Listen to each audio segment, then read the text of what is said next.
Hello friends, welcome to குறிஞ்சி Pari channel. எங்கள் சேனலுக்கு சப்ஸ்கிரைப் பண்ண எல்லாத்துக்கும் ரொம்ப நன்றி. இப்போ வந்து நம்ம என்ன தயாரிச்சுட்டு இருக்கோம்னா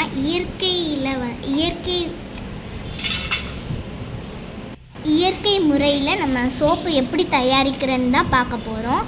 ஃபஸ்ட்டு வந்து நீங்கள் சில்வர் பாத்திரமும் கரண்டியும் எடுத்துக்கோங்க.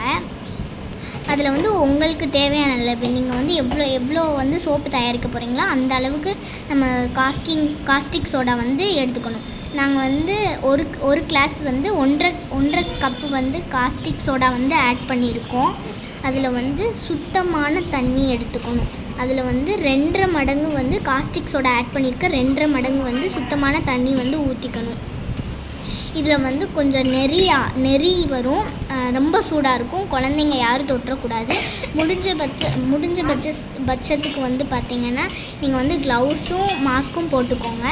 இப்போ வந்து நல்லா நீங்கள் வந்து கிண்டி எடுத்துக்கோங்க. 10 நிமிஷம் வந்து இதை நல்லா கிண்டி இருக்கணும். இது வந்து ரொம்ப சூடாக தான் இருக்கும், அது யாரும் தொட்டுறாதீங்க. க்ளவுஸ் வந்து போட்டுக்கோங்க. இப்போ வந்து நம்ம சோப்பு தயாரிக்கிறது வந்து இது வந்து என்னென்ன பெனிஃபிட்ஸ்னால், நீங்கள் வந்து காலையில் வந்து இந்த சோப்பு போட்டு குளித்து நீங்கள் வந்து இது பண்ணுறீங்கன்னா நைட்டு வரைக்கும் ரொம்ப நல்லா ஃப்ரெஷ்ஷாக இருக்கும். நல்லா டயர்ட்னஸ் எதுவுமே வராது, ஸ்கின் அலர்ஜி எதுவுமே வராது. இது வந்து பார்த்திங்கன்னா நம்மளே தயாரிக்கிறனால நம்மளுக்கு எதுவுமே ஆகாது. நீங்கள் சைடு எஃபெக்ட் இது எதுவுமே வராது. இது வந்து நல்லா கிண்டி எடுத்துக்கணும். இப்போ இது வந்து நம்ம தயாரித்ததுக்கப்புறம் வந்து நம்ம 2 நாள் கழித்து நம்ம மோல்டுலேருந்து எடுத்துருக்கணும். அதுக்கப்புறம் 30 நாள் கழித்து நம்ம எடுத்து யூஸ் பண்ணிக்கணும்.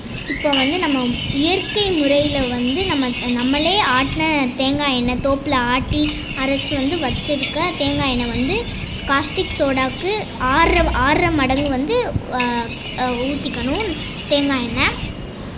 நீங்கள் வந்து முடியாத பட்சத்துக்கு வந்து கடையில் கூட வாங்கி யூஸ் பண்ணிக்கலாம். முடிஞ்ச பட்சத்துக்கு நீங்களே தயாரித்து ஆட்டுறது மேல். அதுக்கப்புறம் இதை வந்து நம்ம ஊற்றுனதுக்கப்புறம் வந்து நம்மளுக்கு மாவு பதத்தில் வந்து கிடைக்கும், தோசை மாவு பதத்தில் கிடைக்கும். இது வந்து ஆன்டி கிளாக் வைஸ் வந்து இதை வந்து பண்ணிக்கலாம். இது ஃபுல்லாமே உங்களுக்கு நீங்கள் எவ்வளோ சோப்பு தயாரிக்கலாம் அந்த அளவு தான்.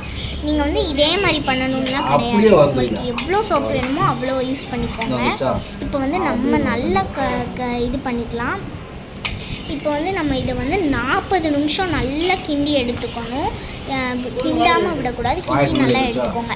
அதுக்கப்புறம் வந்து பார்த்தீங்கன்னா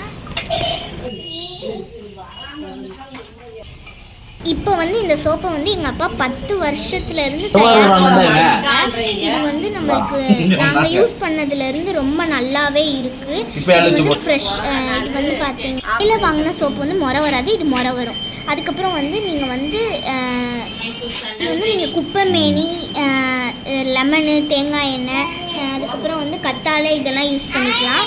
இது வந்து நீங்கள் கிடைக்காத பட்சத்தில் வந்து நீங்கள் வந்து கிளியராக தெரியுது எசன்ஸ் வந்து யூஸ் பண்ணிக்கோங்க. கெமிக்கல் கடையில் கிடைக்கும். அதுக்கப்புறம் மோல்டு எடுத்துக்கோங்க. அதில் வந்து ஆயில் வந்து அப்ளை பண்ணிக்கோங்க. அப்போ தான் வந்து நம்மளுக்கு சோப்பு பிய்யாமல் உடையாமல் வரும். இதை வந்து நமக்கு 40 நிமிஷம் கிண்டுன அந்த இதை வந்து நம்ம வந்து மோல்டில் ஊற்றி வச்சுக்கணும்.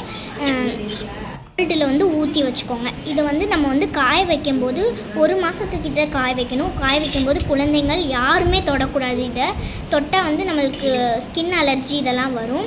அதுக்கப்புறம் நீங்கள் வந்து பயப்படாதீங்க. அதுக்கப்புறம் வந்து நீங்கள் யூஸ் பண்ணும்போது நல்லா ஆயிரும். அதுக்கப்புறம் வந்து பார்த்திங்கன்னா இந்த சோப் நாள் கழித்து இந்த மாதிரி இருக்கும், அதை நீங்கள் யூஸ் பண்ணிக்கோங்க. Bye friends. இந்த வீடியோ